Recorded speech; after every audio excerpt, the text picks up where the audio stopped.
আপনি কি জানেন যে অক্ষয় তৃতীয়ার দিনে যদি আপনি এই তিন দেবতার একসাথে পুজো করেন তাহলে শুধু ধন নয়, জীবনের অনেক বাধাই কিন্তু দূর হয়ে যেতে পারে। ভগবান বিষ্ণু, মা লক্ষ্মী এবং সিদ্ধিদাতা গণেশ, এই তিন শক্তি একসাথে আপনার ভাগ্য বদলে দিতে পারে।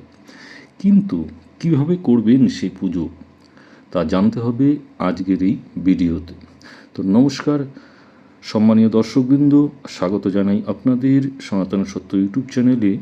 আজকের এই ভিডিওতে আমরা জানব 2026 সালের অক্ষয় তৃতীয়ার সঠিক সময়, কেন এই দিন এত পবিত্র এবং কিভাবে ভগবান বিষ্ণু, মা লক্ষ্মী এবং গণেশের পুজো করলে আপনার জীবনে আসতে পারে অক্ষয় সুখ, সমৃদ্ধি ও সাফল্য। তো ভিডিওটি শেষ পর্যন্ত দেখুন, কারণ শেষে থাকছে এক বিশেষ টোটকা।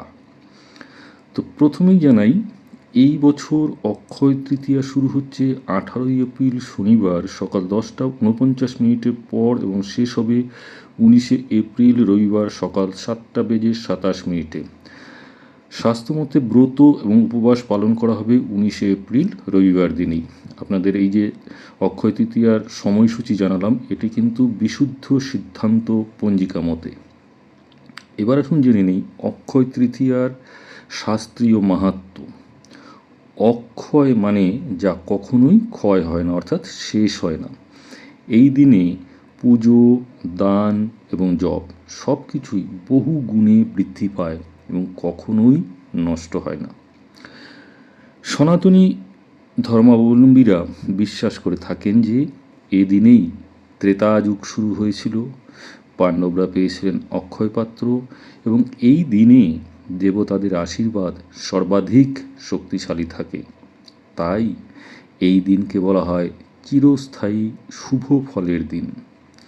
এবার আসুন জেনে নিই যে কেন ভগবান বিষ্ণু, লক্ষ্মী এবং গণেশের একসাথে পুজো হয়। অক্ষয় তৃতীয়ার সবচেয়ে বড় রহস্য কিন্তু এখানেই। ভগবান বিষ্ণু, যিনি জীবনের রক্ষা এবং স্থিতিশীলতা দেন, মা লক্ষ্মী, যিনি ধন, সম্পদ ও সৌভাগ্য প্রদান করেন, এবং সিদ্ধিদাতা গণেশ, যিনি জীবনের সমস্ত বাধা দূর করে আমাদের সামনে সাফল্যের রাস্তা খুলে দেন।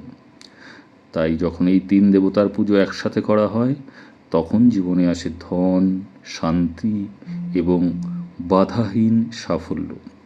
এবার চলুন জেনে নিই যে কীভাবে অক্ষয় তৃতীয়ার দিন এই তিন দেবতার পুজো করবেন।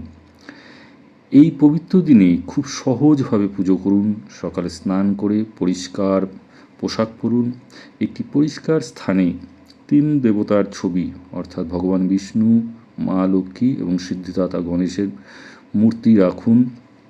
প্রথমে সিদ্ধিদাতা গণেশের ধ্যান করুন। ওং গং গণপতে নমঃ জপ করুন। তারপর ভগবান বিষ্ণুর পুজো করুন। ওং নমো ভগবতে বাসুদেবায় জপ করুন।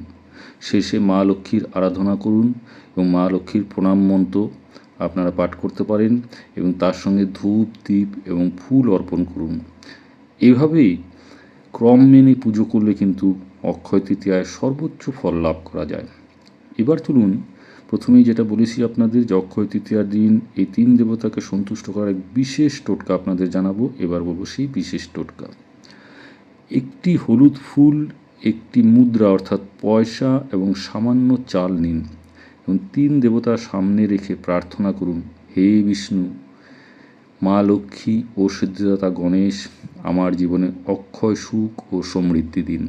তারপর সেই মুদ্রাটি আপনার মানিব্যাগে রেখে দিন। বিশ্বাস করুন, ধন এবং সৌভাগ্যের দরজা কিন্তু আস্তে আস্তে খুলতে শুরু করবে।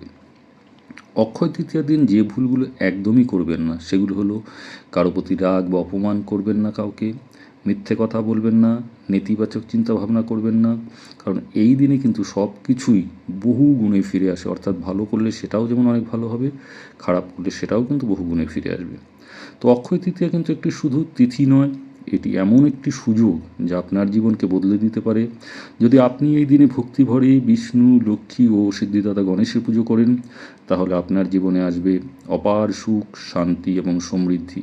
সনাতনী শাস্ত্রকাররা তাই বলে থাকেন। তো সম্মানীয় দর্শকবৃন্দ, যদি ভিডিওটি ভালো লাগে তাহলে অবশ্যই লাইক করুন, শেয়ার করুন, সাবস্ক্রাইব করতে ভুলবেন না। আর কমেন্টে লিখুন যে সত্যি কি আপনি অক্ষয় তৃতীয়াতে এইভাবেই 3 দেবতার পুজো একসাথে করেছেন। তো প্রত্যেকেই ভালো থাকুন। আপনাদের প্রত্যেকের উপর ভগবান বিষ্ণু, মা লক্ষ্মী এবং সিদ্ধিদাতা গণেশের অপার কৃপা ঝরে পড়ুক। নমস্কার।